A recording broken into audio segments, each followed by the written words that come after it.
माननीय प्रोफेसर मनोज कुमार झा जी।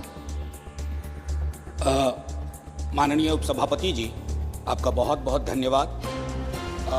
मैं सिर्फ ये कहना चाहूँगा, आज सुबह जब पता चला कि economic situation in the country पर शॉर्ट ड्यूरेशन डिस्कशन है, तो मुझे कभी नहीं लगा था कि हमारी पूरी बातचीत टैक्सेशन, फॉरेन एक्सचेंज रिजर्व्स और वगैरह वगैरह की चीज़ों में रहेगी। अर्थव्यवस्था का वो एक चेहरा हो सकता है, लेकिन एक जनप्रतिनिधि जो राज्यसभा और लोकसभा में बैठे हुए हैं, उनके लिए आर्थिक परिस्थिति पे जब हम बात करते हैं ना, तो सर सबसे पहले गरीब की थाली नजर आती है।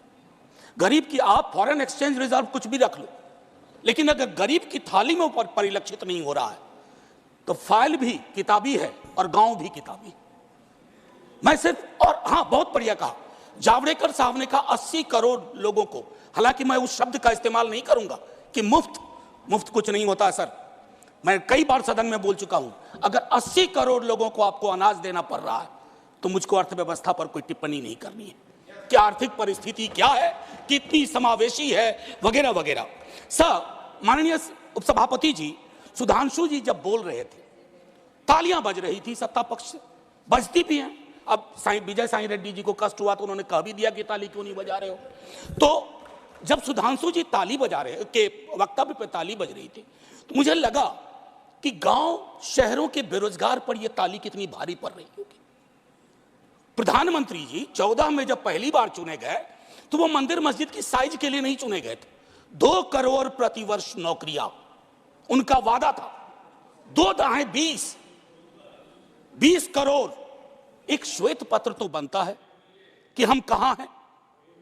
सर, माननीय उपसभापति महोदय, मैं कुछ चीजें आपके मध्य, क्या ऐसा तो नहीं है कि हम मानव विहीन और मानवीयता विहीन ग्रोथ स्टोरी के पक्ष में भजन गा रहे हैं, करतल ध्वनि कर रहे हैं? सर, कोई भी वैसा ग्रोथ जो फेसलेस हो, जॉबलेस हो, उस ग्रोथ से देश की हकीकत नहीं बदलती है। सर, बड़ी बड़ी बात लोग कर रहे थे। अभी पिछले महीने ये खूबसूरत किताब आई है, वेल रिसर्च्ड। आधी किताब में सर रेफरेंस है, ये है अनइक्वल। सर, हम किन देशों से पीछे हो गए हैं पता है? छोड़िए अमेरिका यूरोप की बात, बांग्लादेश और नेपाल इनकम इनइक्वालिटी को एड्रेस करते हुए मानवीय सूचकांक में हमको पीछे छोड़ चुका है। ये है सर दस्तावेज, ये अनइक्वल स्वाति नारायण की। बीते दिनों बिहार में एक जातिगत सर्वेक्षण हुआ। मैं चाहूंगा तमाम हमारे भाजपा के मित्र, उनको ना उससे मतलब ना हो, उसके प्रति विरोध हो, लेकिन एक बार उस दस्तावेज को पढ़िए, क्योंकि उन आंकड़ों में नंबर के बाद आर्थिक सामाजिक परिवेश भी जाहिर हुआ है। और तब प्रधानमंत्री जी, पुनः ले जाऊंगा 14 में बिहार गए थे, बिहार को स्पेशल स्टेटस की बात वो करके आए थे, हाजीपुर, दरभंगा, पटना।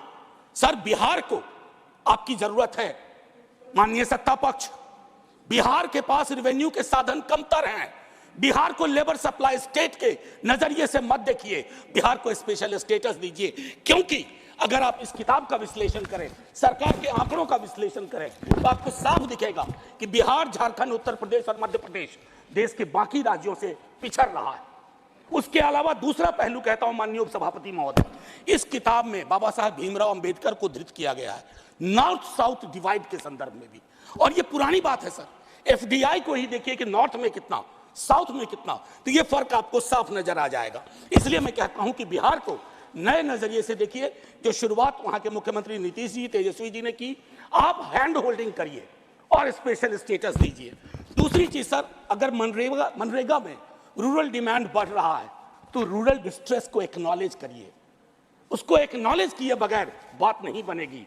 उसको डिनाइल से अब कुछ हासिल नहीं कर पाए। पॉवर्टी इंडेक्स पर आपने कई वर्षों से काम नहीं किया।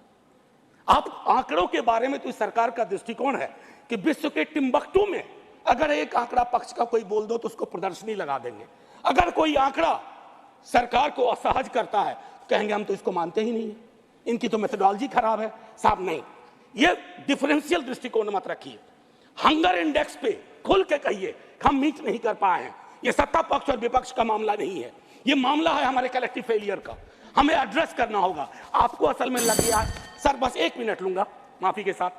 सर, आपको असल में लगता है कि आप इनकम इनइक्वालिटी की बात ना करें, पॉवर्टी रिडक्शन की बात ना करें, अनएम्प्लॉयमेंट एड्रेसिंग की बात ना करें, चुनाव आप फिर भी जीत जा रहे हैं।